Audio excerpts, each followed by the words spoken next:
Although often dismissed as boys will be boys or cover your shoulders is distracting, the sexual double standard is a profoundly harmful practice that is pervasive across many cultures. The sexual double standard is damaging to both men and women, as men are expected to innately desire sex without regard for romantic relationships, while women are expected to gatekeep themselves from sex at all times and only seek out romantic relationships. This inconsistent standard results from the society-wide view that men and women are inherently opposite and can result in numerous negative implications for both men and women. By working as a society to lessen the oppositeness between men and women, the sexual double standard may begin to diminish. The scripts of the sexual double standard are taught from a very young age. Therefore, the acceptance and teaching of such scripts from childhood lead to rape culture and gender hierarchies in adulthood. In elementary school, teachers are found to be passive to a boy's bodily display and reprimanding towards a girl's bodily display. Teachers were also passive when boys showed control over a girl's body and even encouraging of non-consensual kissing when it was a result of a boy's crush on a girl. Childhood media displays the over-sexualization of the female body that is used to catch the male gaze, as well as the passiveness by women to accept objectifying comments made by men. These young exposures to the sexual double standard allow for a seamless pathway to continuation into adulthood. The sexual double standard creates an expectation for women to simultaneously be sexy to entice men, but not act on their sexuality in order to maintain respectability. Women are then left walking this fine line between being too sexual and not sexual enough.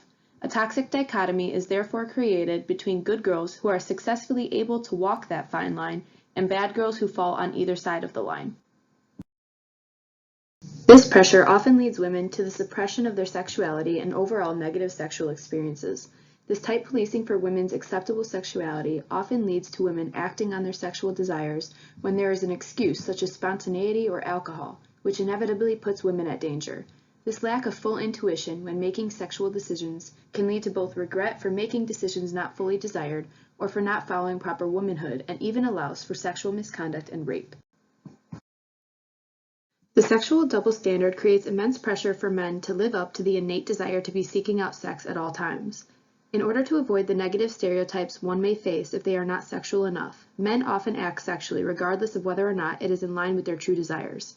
Not surprisingly, the expectation for men to constantly be seeking out sex regardless of their desires, and for women to constantly gatekeep regardless of their desires, allows for rape culture. Men are taught that no does not mean no because it's a woman's role to say no at all times.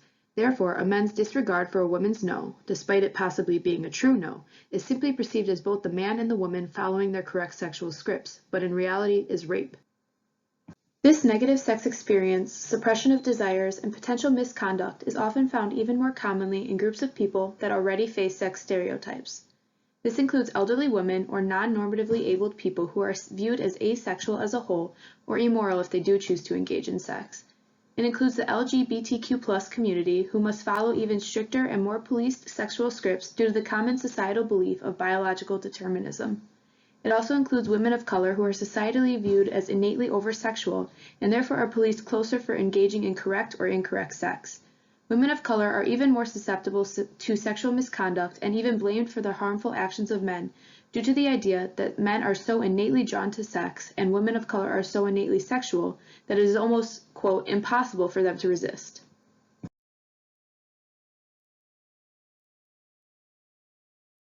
There are steps that need to be taken by all members of society to lessen and even diminish the sexual double standard.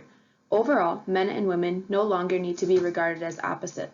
The first step in achieving this goal is to use our individual power to challenge the discourse. By questioning the authorized vocabulary that we currently have surrounding sexual desire, gender hierarchy and expectations, and overall sexual mistreatment, we use our power of resistance to counteract the power currently maintaining the sexual double standard. If ever in the presence of a woman being slut-shamed while a man is encouraged for doing the same sexual act, call this double standard out and make your friend, your parent, your teacher, whoever it may be, realize that this very language is what perpetuates the problem. Second, we need to use our power to reduce the specialness of sexuality. By carrying this priority of gendered sexuality while simultaneously quieting the sexuality of particular groups and not others, contradictions will occur, men and women will continue to be opposites, and the sexual double standard will persist. By openly articulating sexual desires and having educational yet ordinary conversations with others regarding sex and sexuality, sexuality will no longer be both profane and sacred, rather just another part of everyday lives, such as brushing one's teeth or the type of food one enjoys eating. Finally, in order for men and women to narrow the gap of oppositeness, Western culture needs to revamp sexual discussion in the education system. Instead of implementing the idea of a good girl, bad girl dichotomy, instead of reprimanding and praising girls and boys unequally, instead of prioritizing the gatekeeping role for girls and the naturally sexual role for boys, American sex education needs to educate the youth on the comprehensive facts of sexuality.